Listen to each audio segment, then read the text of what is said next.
one more time. I am Lena Bond. Next to me is James Yoder, our Michigan football insider. Michigan football insider. There is no other, James. Don't disrespect me, Lena. Don't disrespect me. There's a lot of universities in Ohio, but they call it the Ohio State University for the reason, the rival. I am the Michigan football insider. My bad, James. All right, let's get to our rumor-o-meter segment. I love this segment, James. Let's go ahead and bring up how this works for the audience at home. So 0 Harbaughs means totally false. What we're talking about here, there's no credibility to it. Yep. 1 Harbaugh, small shred of truth, could be real. 2 Harbaughs, people are a-talking, the rumor mill is a-churning. Yep. 3 Harbaughs is pretty likely. We're pretty confident with our sources that this is true. Yep. And then 4 Harbaughs, what is that, James? That's a fact, Lena. F-A-C-K. That's how Jim Harbaugh spells it. That's how we spell it, okay? Harbaugh spells it fact, we spell it fact. And we say it fact, too. Fact. F-A-C-K, fact. So our first rumor meter is a fact here at Chat Sports, and Speight is ready to play against Maryland. You know, Lena, we broke the story last week. We're one of the few outlets that had enough confidence in the right sources to go ahead with this. He's going to be ready to play this week. I don't know what it says about whether he will play. I think sometimes the Michigan coaching staff, even though they say it's a meritocracy, even though they say that the best guy wins, you'd have to say Brandon Peters is your best guy now, no matter what you've seen of Wilton Speight in seasons past. But I don't know if they're not going to put Speight in to give him some throws and prep him for Wisconsin. They may be sitting there and say, okay, this guy's back to health. He may have even been able to play last week against Minnesota if he really needed him. He's back. Do we not give him, half the snaps against Maryland, especially if they're up by a touchdown, and prep him for a week of competition going into the Wisconsin and the Ohio State game? I can't say that. What I can say is Wilton Speight's going to be on the sideline in uniform this weekend, and if Brandon Peters struggles or if Michigan's not winning, I think you're going to see some Wilton Speight in that lineup. Little quarterback controversy going on up in Ann Arbor? I certainly hope not, because no one other than Brandon Peters has shown any reason that they should be on any #1 list on a quarterback depth chart other than Brandon Peters. But the coaches love Speight, and they put him their starter for 2 seasons for a reason. All right, we talked about this a little bit earlier, James, but some injuries coming back. Onwenu, Isaac, Perry, and Wheatley to return this week. Yeah, we put it as a 2 Harbaugh, which means, people are talking, most of those people being actually Jim Harbaugh. He was talking, he was asked about it during the press conference, and I've deciphered Harbaugh press conferences for 3 years as Michigan's coach, for 4 at 49ers, Stanford, and beyond.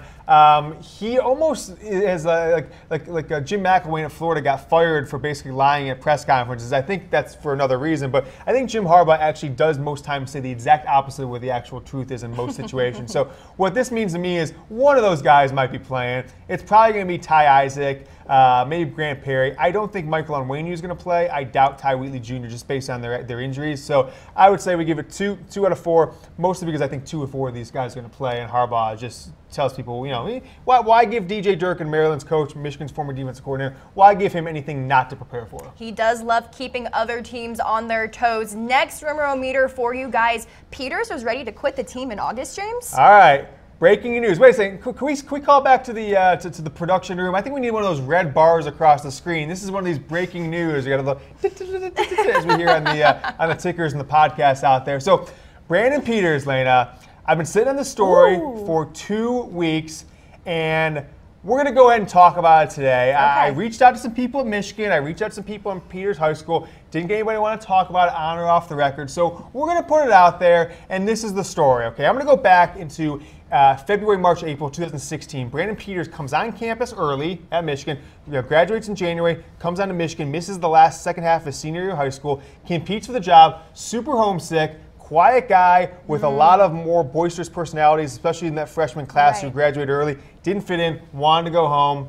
Coaching staff talked about it, parents talked about it, high school coach talked about it. Okay, 6 through, red shirts last year, doesn't see any playing time, that's fine. Expects to get the job, and I think when he got recruited, Jim Harbaugh and the Michigan coaching staff kind of told him that, year 2, you're the guy. We don't have anybody else on the roster. You're the guy in year 2, so prepare for that. And then he comes in, doesn't win the backup job, goes to number 3, and what we've been talking, and this comes from some of the best sources you can get on Michigan football outside of Jim Harbaugh texting me this to himself, is that he approached the Michigan coaching staff about schools that he would potentially want to transfer from and how that process would work so he could sit out this year and be able to play in 2018. Somehow, and this is where the conversation gets a little foggy, is why, well, one is why. I think the why is probably easy, is because he didn't win the starting job and thought he should have, thought he was a better player. I think he's proven that he's a better player, but it sounds like there's some attitude issues, maturity issues.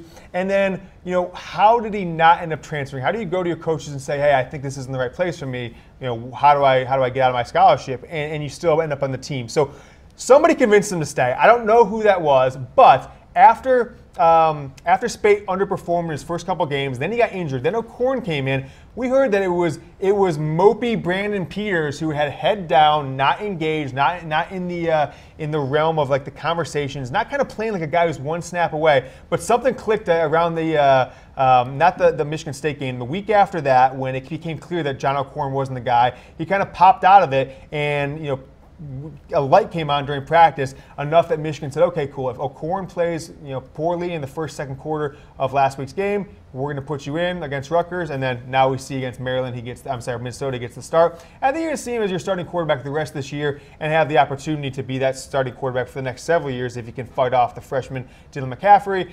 I don't think Wilton Speight's going to be any part of that conversation going forward, though. I'm sure I speak for a lot of Michigan fans when we say we are happy that he did not leave the program over the summer. Number 4 on our rumor-o-meter, Harbaugh took over the direction of the offense after the Penn State game. James? Yeah, so this has got 3 Harbaughs on it, which means it's pretty likely. I'm not going to go as far as to say that I had a great source on this one, but I've heard enough people talk about this is the case, is that he gave a lot of leeway to Pep Hamilton, who he's known for a long time, and to Tim Drevno, who he's been as his right-hand man for over a decade. And as you saw, it wasn't happening. And by the way, his son, the running backs didn't start playing good until Jim Harbaugh got involved in this. So this is pretty likely that he went from hands-off approach, okay, bring to me what you got, bring me a game plan, to stop. I got the game plan, and we better freaking execute this game plan, or everyone's head's in the chopping block. So I think the last 2 weeks, Jim Harbaugh has really cemented his kind of fist on this Michigan offense. And what that means is, okay, we don't have the guy to throw the ball 60 times downfield. Great, let's put it on the ground. Let's work on different blocking schemes. Let's get the ball into the hands of these running backs, and let's throw things in there like the tight end screen. We have not seen that from Tim Drevno in these last 2.5 years. I think that's Jim Harbaugh pulling that in himself. Yep. Well, you know what they say, James. If you want it done right, you gotta do it yourself. Gotta do it yourself. Last rumor meter for you guys, and just a reminder of how this all works.